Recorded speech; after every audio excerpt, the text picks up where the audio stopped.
Speaking of New Year, we have noticed throughout the festive season, we have seen an increase of COVID-19. While there's a message circulating of the new variant XBB 1.5 variant, that did not come from me as Minister of Public Health, but I would like to urge the public to remain vigilant, to remain focused. Let us continue to practice hygienic behavior.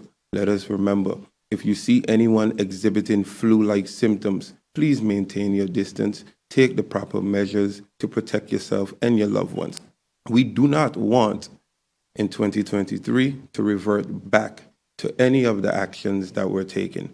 Right now, the WHO organization and PAHO are carrying out an assessment to see if any measures should be put back in place.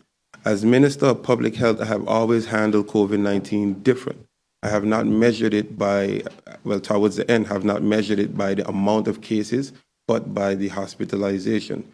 COVID-19 is something that is a reality. I have known persons who have contracted COVID-19, not once, not twice, but 3 times, and are still here today. It is something that is in our community, and I think that we have grown to have immunity towards it.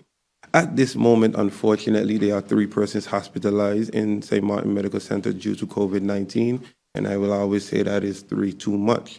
There are 4 active cases that we know about.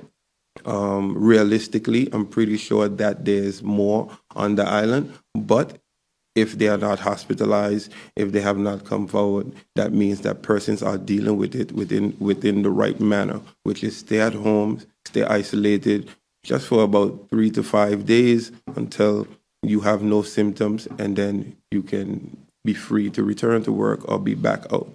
So I just want us to remain vigilant. The last thing that we want is to move back.